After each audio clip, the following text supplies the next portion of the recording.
If I could have your attention so we can begin. If you could just lower the volume. Welcome, political junkies. August 17th, to get a crowd like this, it just says an awful lot about New Hampshire and how people take politics so seriously.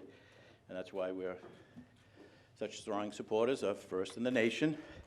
And hopefully it'll remain.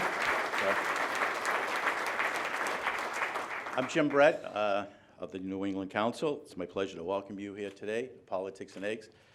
And I'd like to give a shout out to, an awful lot of people give us credit, Politics and Eggs, and how well we do, and we do.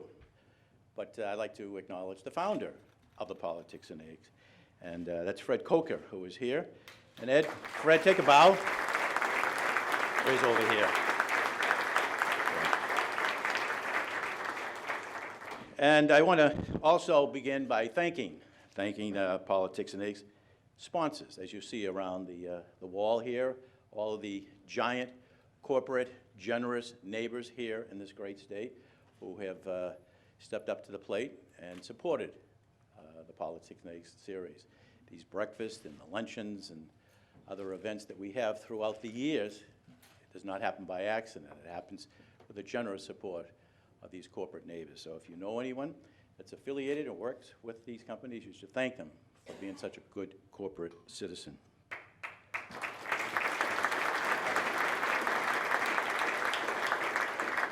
I'd also like to thank our partners here at the New Hampshire Institute of Politics at St. A's. The New England Council could not ask for a better partner, to say the least, and we are grateful. We are grateful to our president, President Joe Fafaza, who has done an extraordinary job here at the college, a great leader, and we're fortunate to have him at the helm, and also Neil Levesque and his entire team at the Institute. They do a terrific job. So let's give them a warm appreciation.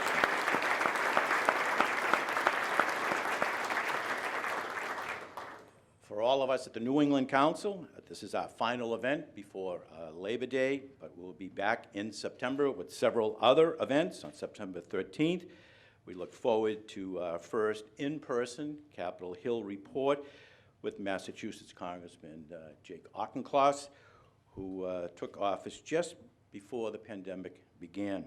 We'll be hearing from two members of the New England congressional delegation as part of our Capitol Conversation series in Washington next month, and that'll be Congressman Jim Himes of Connecticut and Congressman Stephen Lynch of Boston. And we expect to soon be announcing another Politics and Eggs program with another high-profile Republican leader very, very soon. So keep an eye on your inboxes.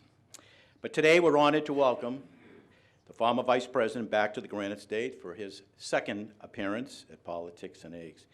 And for purposes of a very formal introduction, I'm pleased to hand it over to my good friend, Neil Levesque, the Executive Director of the New Hampshire Institute of Politics.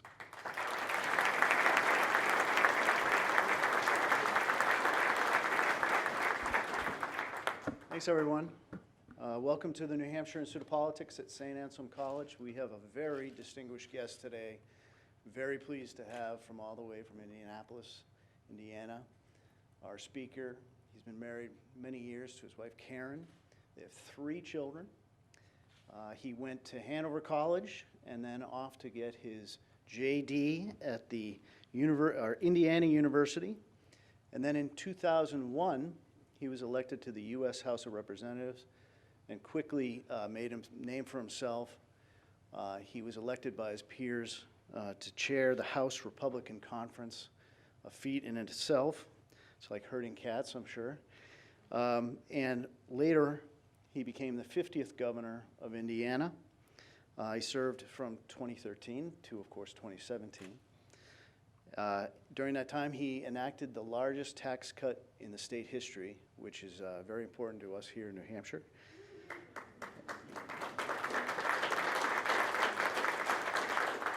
And of course, we know in 2016, he became the 48th Vice President of the United States. So here today. We want to welcome you, Mr. Vice President.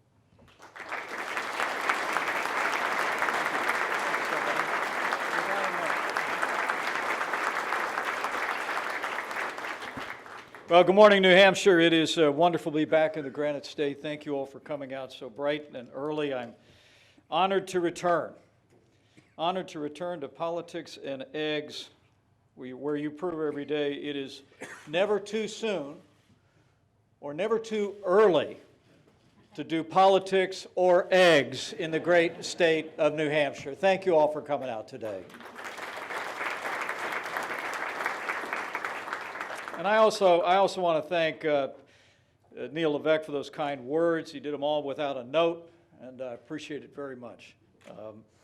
And also want to thank, of course, the college president, Dr. Joe Fafaza, and Jim Brett, who I know will be back on stage in just a little bit. Jim and I share a common heritage that he may reflect on momentarily, but Jim, it is great to be with you, and Dr. Fafaza, it is an honor to be back at this storied institution.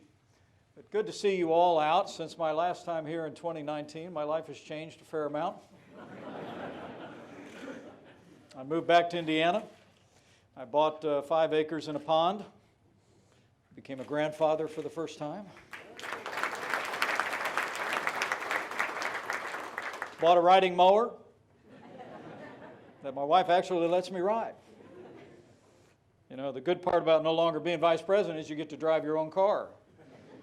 The bad part is you get to pay for your own gas. And Karen and I, as I shared in Washington a few weeks ago, Karen and I learned a very sublime truth. It's maybe true only in America, and that is that you can be a congressman from your home state for 12 years. You can lead your state as governor for 4 years. You can even be vice president of the United States of America. But after it's all over, you're still going to wait 25 minutes for a table at Olive Garden on Saturday night.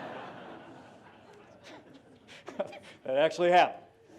I sent my daughter a text, and she made me smile because she simply sent back an American flag and said, "Dad, that's America." And you know what? She's right.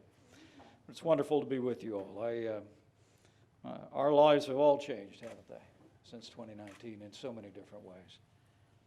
In many ways, today's country is almost unrecognizable to the secure and prosperous days of 2019, just a few short years ago. And following the disastrous withdrawal from Afghanistan 1 year ago this week, enemies of freedom around the world have been emboldened. War has broken out with an unconscionable Russian invasion in Ukraine that now has reached its 6th month. North Korea has returned to its menacing threats, and China has returned to its military provocations across the Asia Pacific. Let me say a word about Afghanistan and that heartbreaking retreat that took place a year ago. To those of you in this room or those that might be looking on who wore the uniform over the past 20 years who served in Afghanistan, let me say this. Nothing of that disastrous withdrawal will ever diminish your service to America or the sacrifice of our fallen over the last 20 years defending our freedom. And we thank you.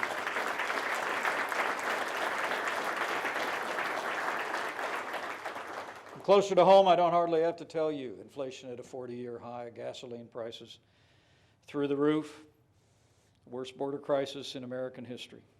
Our once booming economy has been brought to a screeching halt. Wages are plummeting, crime is skyrocketing, and the national debt is piling up by the day. And sadly, things are poised only to get worse.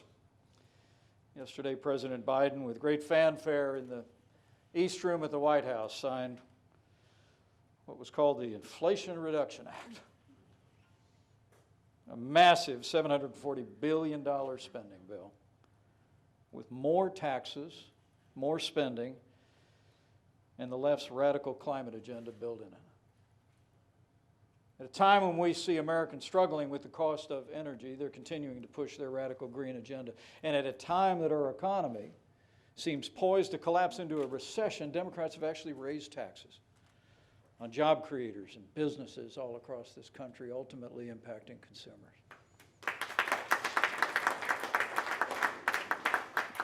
After 50 years of praying and fasting and working and hoping and generous and compassionate efforts of millions of Americans, we have a new beginning. But the truth is, we've only come to the end of the beginning. As I've said around the country, now we must take the case for life to every state house in America. We must also work to expand support for women in crisis pregnancies, to support the unborn and the newborn with equal vigor and generosity. We want adoption to be easier and more affordable for everyday Americans. And finally, we want to end all taxpayer funding of abortion and abortion providers once and for all. Beyond that core commitment to life and our commitment to restore the sanctity of life to the center of American law, our agenda calls for defending religious liberty and defending the freedom of speech from this era of censorship, coercion, and cancel culture, to securing our border and protecting our communities against violent criminals, to ending critical race theory in our schools and offering an agenda to our children that upholds and celebrates the progress that we have made toward a more perfect union throughout our history.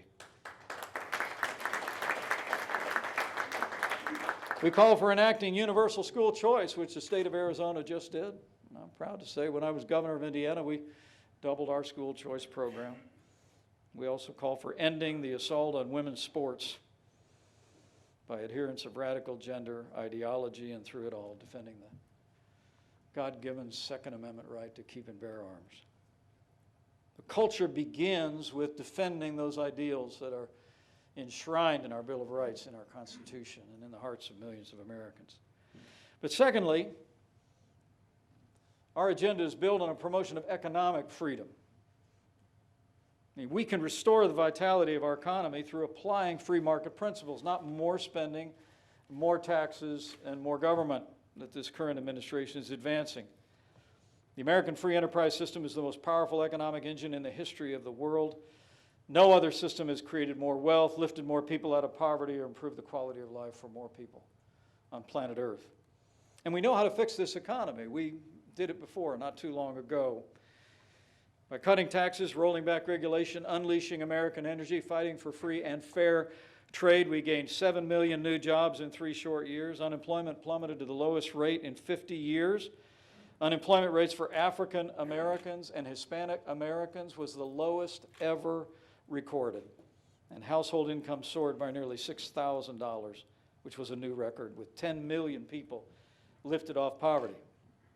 Our agenda calls for making the Trump-Pence tax cuts permanent, restoring American energy independence, and supporting reciprocal trade deals that bring American jobs back home. And finally, a freedom agenda requires that we be committed to American leadership and security, a commitment to live out our obligation as the arsenal of democracy.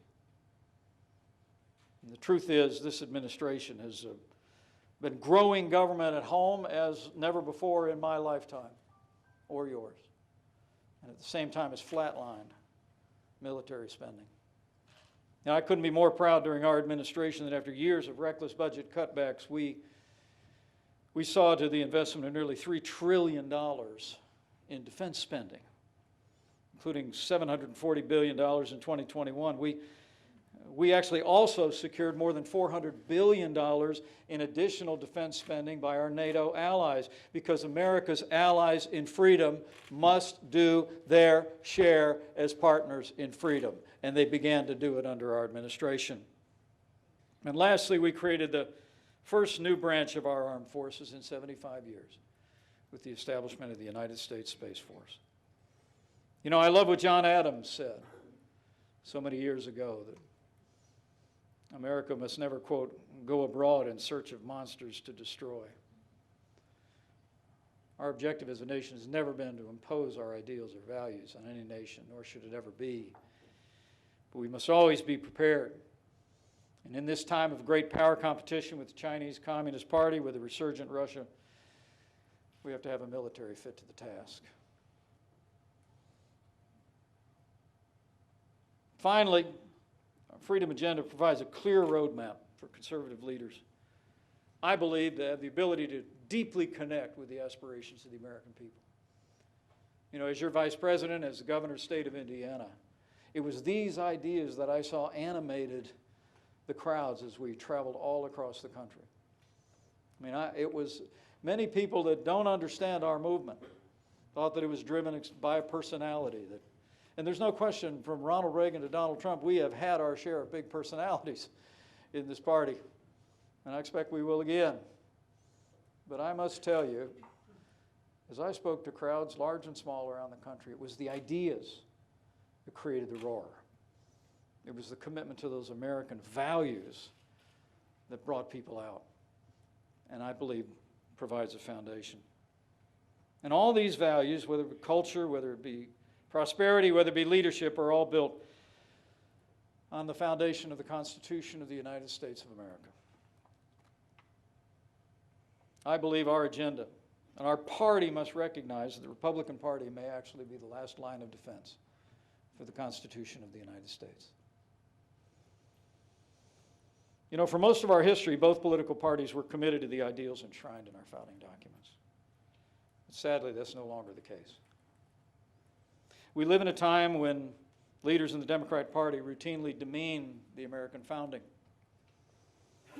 Democrats have made efforts to rewrite our Constitution, our Second Amendment, to redefine the liberties enshrined in the Bill of Rights.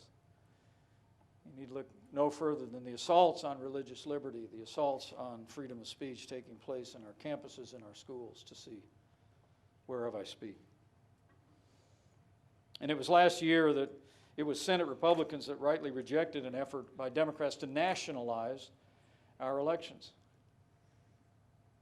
even though the Constitution contemplates that elections are governed at the state level, which is something I hardly need to tell this first-in-the-nation state. So as we forge this agenda for the future of our party, I think we need to make it clear that the Republican Party will always defend the principles at the heart of our republic. If we don't, no one else will. You know, every office holder in this country takes the same oath of office. It's the same oath our military take. The same oath my son, who's a captain in the Marine Corps, took, and my unworthy son-in-law, who's a lieutenant in the Navy, took the same. I took that oath as a congressman, as a governor, and I took that oath on Ronald Reagan's Bible to be your vice president. And the American people have to know that the Republican Party will always keep our oath to the Constitution, even when it would be politically expedient to do otherwise. The Bible says he keeps his oath even when it hurts. I have some experience with that. But I must tell you, I truly do believe the American people are looking for men and women of conviction who understand the wellspring of this nation's liberties, and the Constitution and the Declaration, and are prepared to defend it. Now more than ever, America needs the Republican Party to be the party of the Constitution.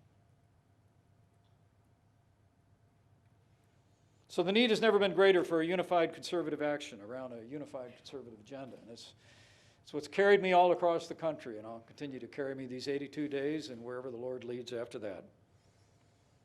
And the truth is, we have an extraordinary opportunity to build a lasting majority in this country. But I think it only comes if, in addition to telling the American people what's wrong with their ideas, we remind them what's right about our ideas and how our ideas are grounded in the principles of American freedom upon which this nation was founded. So I thank you for the opportunity to come today. You know, we've all been through a lot over the past 2 years. A global pandemic, civil unrest, a divisive election, a tragic day at our nation's capital, and a Democrat administration that seems intent on growing big government socialism and weakening America at home and abroad. But as I said before, I'm incredibly optimistic. I'm optimistic because I've had the great privilege over the last 20 years to get to know the American people in ways that I never thought I would. I've met people in big cities and small towns. I've met them in good times and in bad. I've seen the character of the people of this country. The American people always rise to the challenge. Visit a scene of a hurricane, visit a scene of a flood, seeing the way thousands of perfect strangers show up and spend their time and their treasure to help people that they never met before and will never see again. That's America. And this is a great country. I can't help but think of Solomon's prayer that I read in my devotions just the other day, when he asked God that he would give him a discerning heart to distinguish between right and wrong. And he added, "For who is able to govern this great people of yours?" I can testify firsthand, having served 4 years as your vice president, having traveled across this country over the last 20 years in various roles. This is a great people. And America has a great future if we will simply give America government as good as our people. And I believe we will. But it'll take all of us to do it. And so to all of you that share our values and share our convictions, I just urge you to do everything in your power. In these 82 days, do not rest, do not relent, do not pass go, do not collect $200 until we retire Nancy Pelosi once and for all. And we send a new Republican senator from New Hampshire to a new Republican majority on Capitol Hill in the United States Senate.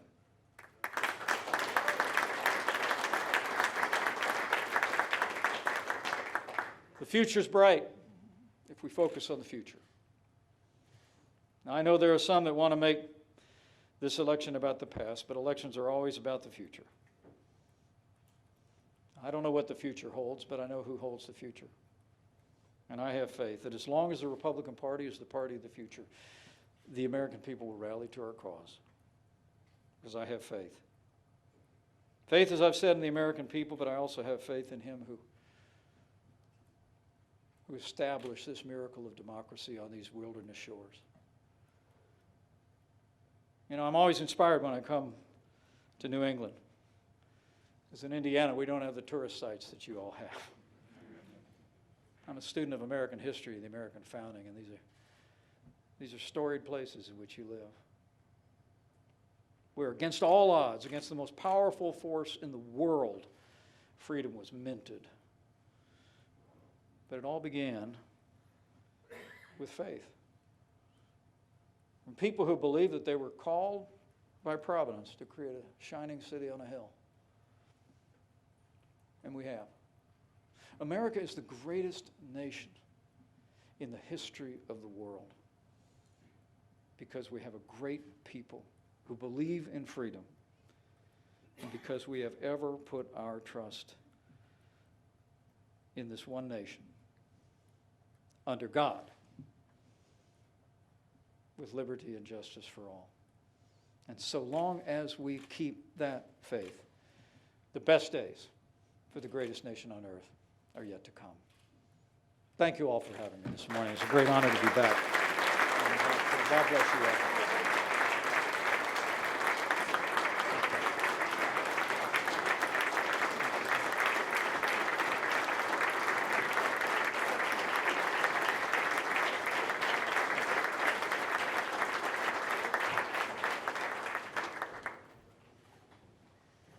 Thank you, Mr. Vice President.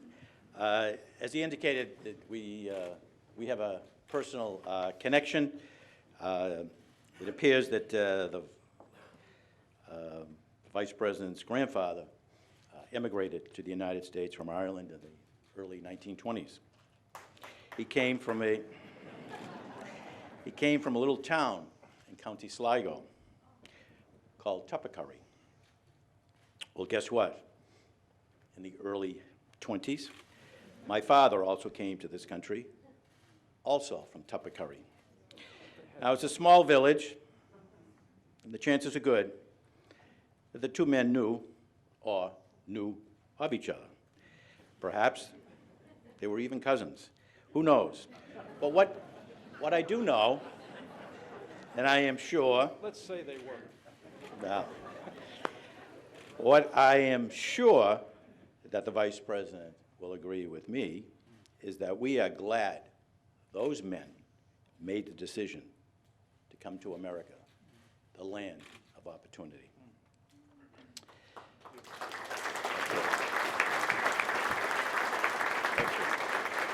Okay. Mr. Vice President, so much has gone on since you left office. I must ask this question. What was going through your mind when the Department of Justice issued a warrant, an affidavit, to search the residence of Mar-a-Lago, and when they retrieved 11 boxes, some said top secret, some said secret, some said confidential, some said top secret with secret intelligence. What was going through your mind? Well, Cousin Jim,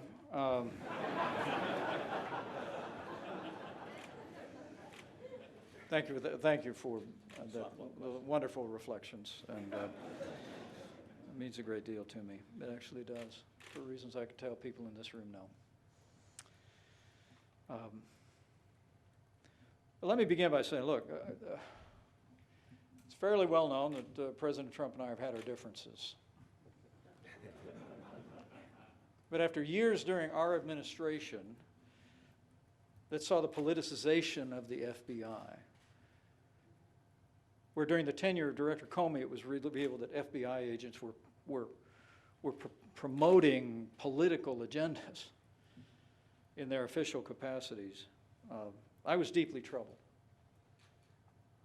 to learn that a search warrant had been executed at the personal residence of a former president of the United States. I was overseas at the time, traveling with my wife on vacation, but I still felt it was important to weigh in, and I called on Attorney General Garland to give the American people a full accounting of the reasons why this action was necessary. And while he's begun to do so, he's not nearly enough information has been provided. And I'm going to continue to call on the Attorney General to make that information available to the American people, make it available to the intelligence committees that are competent in dealing with classified information. I mean, never before in American history has the personal residence of a former president been subject to a search warrant. And in the wake of the 4 years that we endured with the politicization of the FBI, the American people have a right to know the basis for this. This unprecedented action does demand unprecedented transparency. That said, earlier today and elsewhere, I also want to remind my fellow Republicans, we can hold the Attorney General accountable for the decision that he made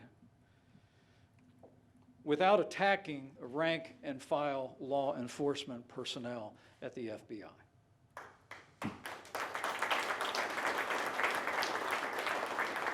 The Republican Party is the party of law and order. Our party stands with the men and women who serve on the thin blue line at the federal and state and local level. And these attacks on the FBI must stop. Calls to defund the FBI are just as wrong as calls to defund the police. The truth of the matter is, we need to get to the bottom of what happened. We need to let the facts play out. But more than anything else, the American people need to be reassured in the integrity of our justice system, and the very appearance of a recurrence of politics playing a role in decisions at the Justice Department demands transparency as never before. And I will continue to call on the Attorney General and the Justice Department to make that information available to the American people, and do so now.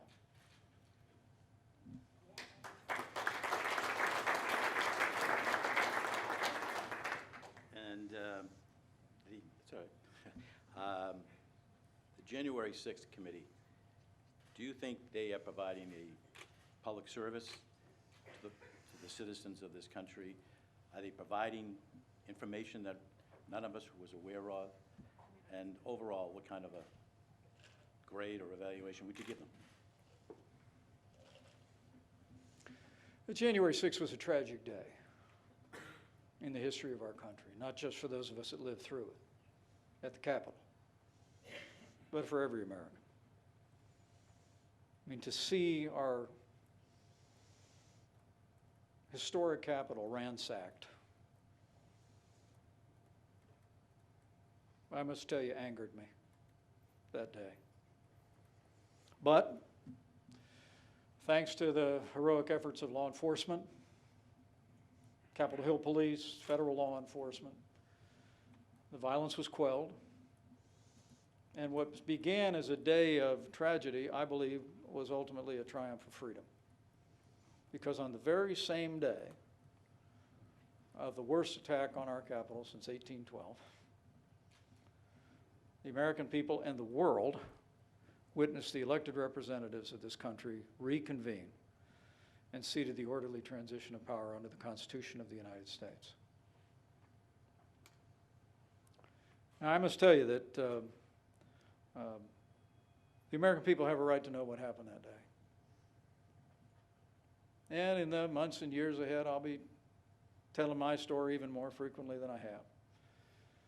I just finished writing a book that begins with that grandfather he mentioned coming over from Ireland, and it ends with the day that I left office and every day in between. But I must tell you that whatever the intentions of the January 6th committee, I was disappointed when Speaker Pelosi broke tradition in the Congress where I served for 12 years and refused to seat Republican members that were appointed by the minority leader. It simply had never been done. I mean, the tradition in the Congress is the majority gets a majority of seats on committees and the minority gets a minority of seats, and each side gets to pick who sits in those seats. Right up until then. And I think it was a missed opportunity for the American people. I was on Capitol Hill on 9/11 as well. The 9/11 Commission did a great service to the country because they went above politics.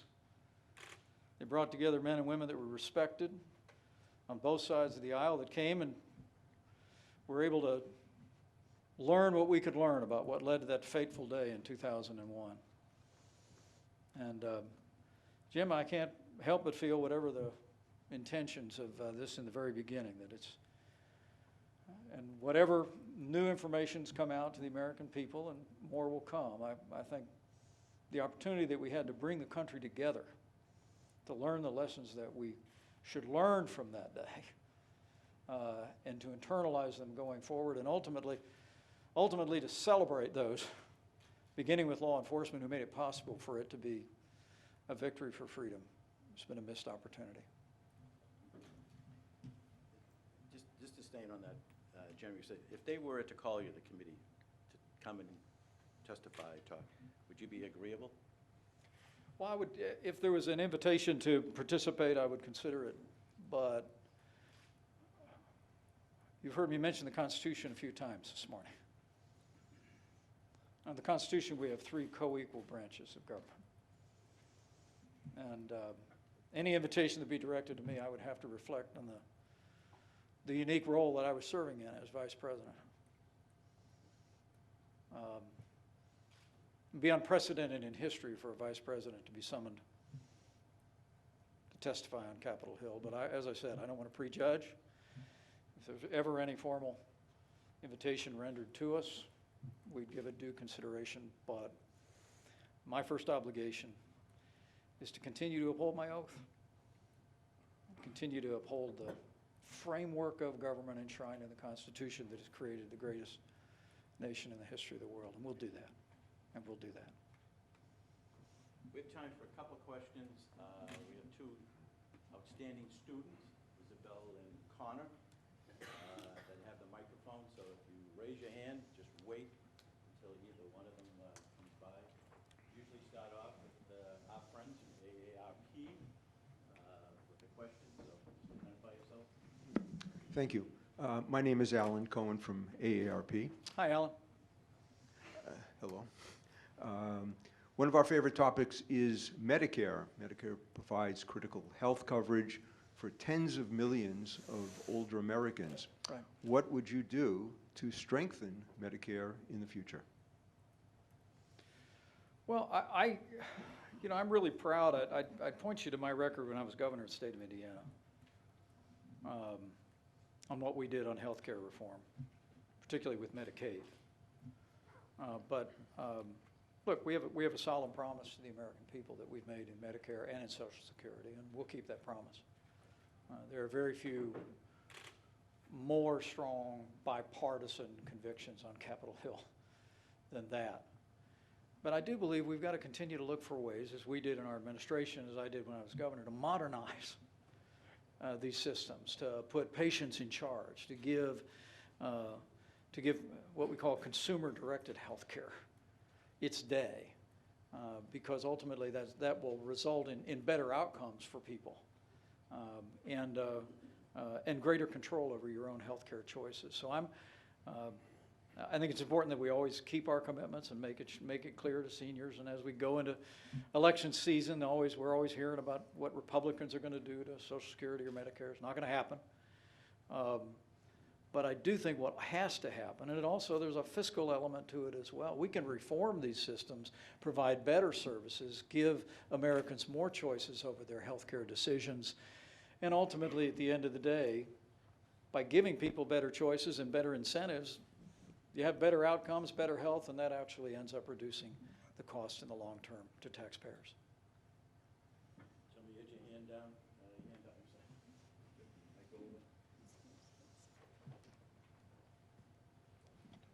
Thank you, Steve Stepanek, chairman of the party here in New Hampshire, Republican Party, that is. As you know, the Republican Party reinforced the First of the Nation primary schedule, carve-out schedule back in the spring. Good.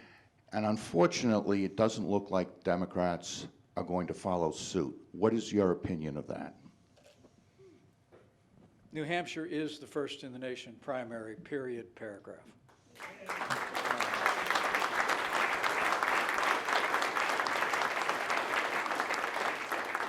And I must say, I also heard that they're looking to look the other way on Iowa.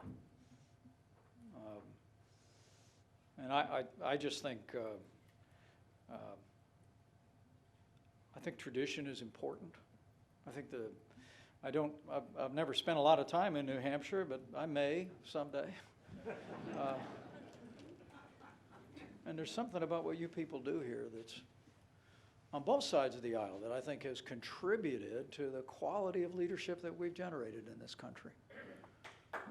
I truly believe that. It's get them off the big stages and get them off the television screens and put them in the living room. I remember Senator Richard Lugar, the late Senator Richard Lugar, who was a great friend of mine, who had a short sojourn into presidential politics in 1996. Senator Lugar told me one time memorably how much he enjoyed being in New Hampshire. He said, Mike, there's nowhere in America that reminded me more of Indiana than New Hampshire. And in my little experience here, the privilege I had to come and go, I think I'm starting to figure out what he meant. Strong communities, strong families, strong commitment to the bedrock values that have made the country great. And that, to me, Steve, must remain the cauldron in which we forge American leadership for generations to come. Thank you.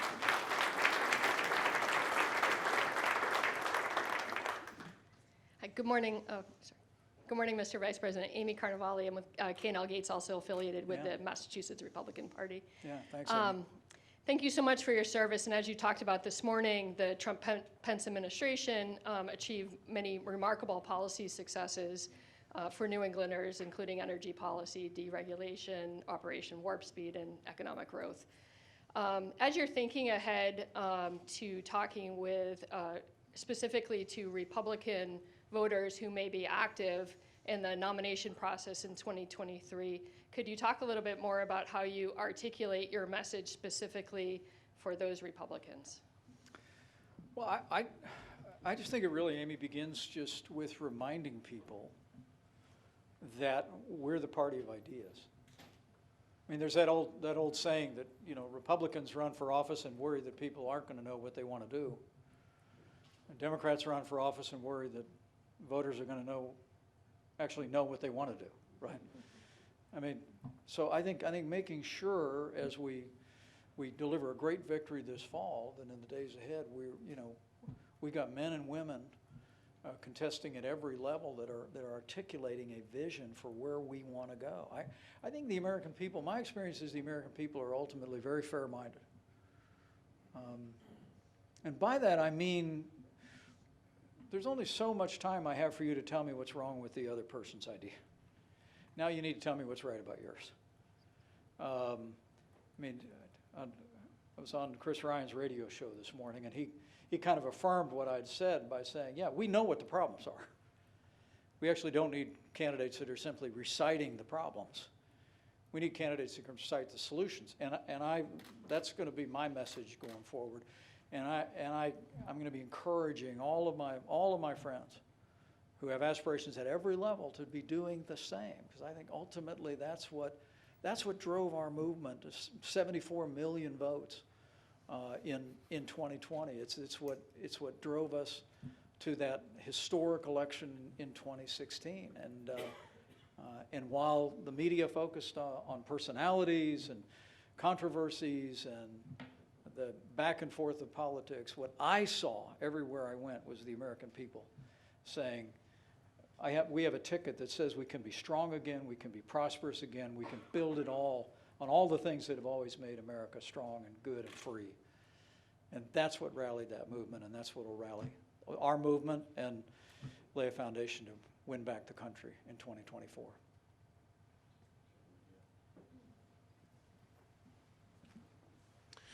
Mr. Vice President Peter Abbott, the British Consul General to New England, I represent that former greatest military power that you referred to a couple of times in your remarks.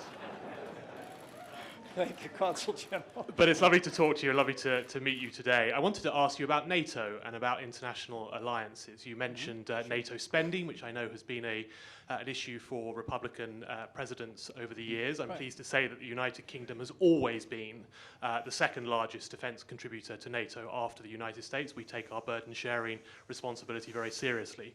But I wanted to pick up your comments. Thank you. True. Actually true. I wanted to pick up on your comments about big power competition, about China, about Russia, and ask you specifically about how America should be working with its international partners to tackle those threats. Thank you very much. Well, Consul General, thank you so much for your words, and I'm glad my reference to so long ago is not too soon for you all. And let me affirm what you said. I mean, if one of the things that I learned as a member of Congress on the Foreign Affairs Committee, one of the things that I learned as Vice President was the special relationship the United States has with the UK. It truly is extraordinary. One of my disappointments in not being hired on for another 4 years is that we'd set the table for a free trade agreement post-Brexit with the UK, and we'd begun preliminary discussions. It's still an idea whose time has come. We ought to have a free trade agreement with the UK. We have no stronger ally in the Western world. Okay. And let me also say, I'm incredibly proud of the fact, not only, and this isn't, as I said, I've got a couple that wear the uniform now in my immediate family. My dad was a combat veteran in Korea. Karen's dad was an Air Force captain. I mean, the fact that we were able to rebuild our military is a source of great pride to me, and maybe the most important thing that we did in our 4 years. But the fact that we also got our NATO allies to step up and make commitments for $400 billion in burden sharing. South Korea made all new commitments in burden sharing. Japan, the same. After years where there was a lot of happy talk, and it feels like we've gotten back to happy talk with our allies. We actually had a president who had been a landlord. And he talked about our alliances like, you need to pay the bill. right? And I remember, boy, I made the first trip overseas as vice president to Europe. And everybody over there was real nervous in February of 2017. Because they'd heard America first, and they were all worried about what they called new American isolationism. And no, what they were hearing was America providing leadership for the free world again. And I have to tell you, the tragic events, the unfolding, unconscionable war in Ukraine has now, if there's one silver lining, it may be now that what we began in the Trump-Pence administration has now been minted on the continent of Europe, and they understand the very real threat. The expansion of NATO, our Senate just recently endorsed, is vitally important. But I want to affirm to you that we just have no greater ally in Europe, broadly defined, than the UK. And I'm also can tell you my son actually deployed for 8 months on the HMS Queen Elizabeth. They actually took a Marine contingent of pilots out with him, and so he was landing on that deck day in and day out, and it's an extraordinary relationship. And you all deserve to know whether Persian Gulf War, Operation Enduring Freedom in Afghanistan, Operation Iraqi Freedom, it's absolutely true to say, while we occasionally differ on politics, occasionally differ on agenda, when we go, UK goes. And we'll always be grateful to you. So God bless you, Consul General, and please convey my regards.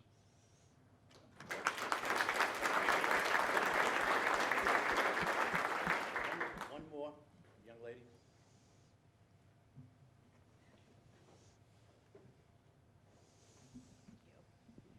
Hi, I'm Sandy Hennequin. I'm with Liberty Utilities. And first of all, I wanted to thank you for your commitment to the first in the nation, New Hampshire being first in the nation. I've lived here, how long, I guess, 22 years, and it's part of the fabric of our state. So appreciate that. But Part of the fabric of America. True. But my question isn't about that. My question is, when you were talking about the freedom agenda, one of the issues that I was wondering if you could touch on is where energy fits in there and kind of what your vision on, and this group vision is on energy issues. I just went by it real fast. But if you go to advancingamericanfreedom.com, you'll see we spent a lot of time on it. Our organization has actually spent the better part of $10 million already in the last 4 months on ads around the country promoting a return to American energy independence. We've been running them in congressional districts around the country, urging Americans to call their member of Congress. I mean, it is extraordinary. It is extraordinary to see the damage that this administration did in a short period of time to the historic progress that we made on energy independence in the Trump-Pence administration. We actually achieved energy independence for the first time in 75 years by allowing the responsible exploration of oil and natural gas in Alaska and in public lands around the country. As you know, we became a net exporter of energy for the first time in 3/4 of a century. I mean, we're the Saudi Arabia of natural gas. And there was an incredible amount of capital investment, I visited so many of these sites around the country.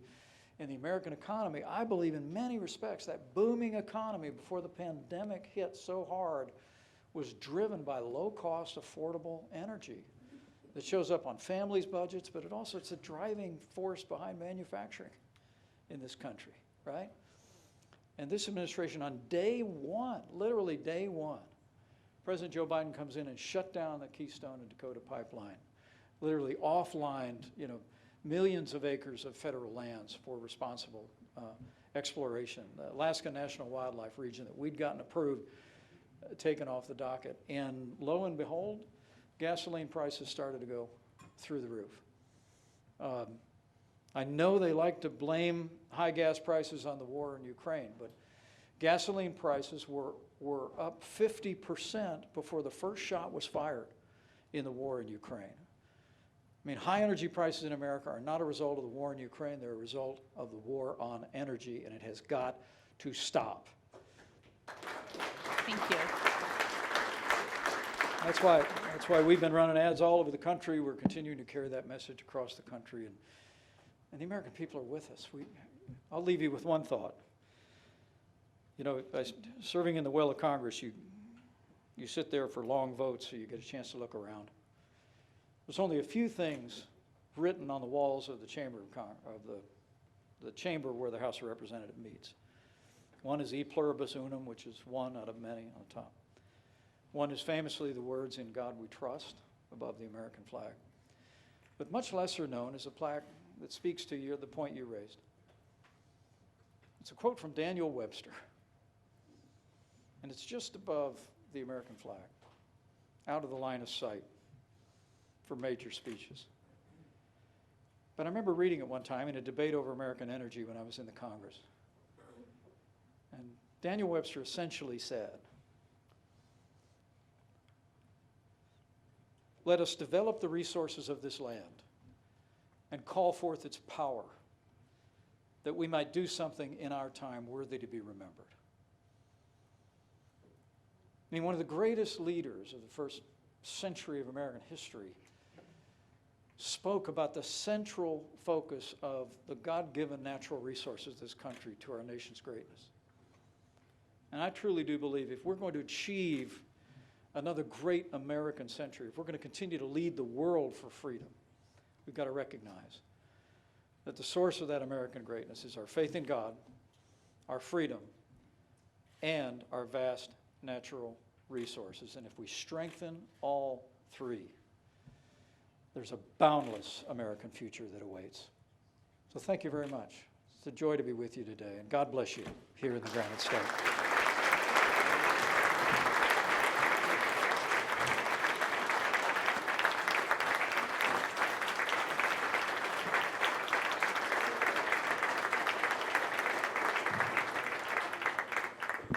Mr. Vice President, I have a feeling you're going to be spending a couple of overnights here in New Hampshire over the next couple of months, and you might need an overnight bag.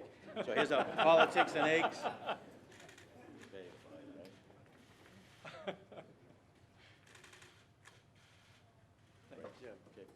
Thank you. Thanks, sir.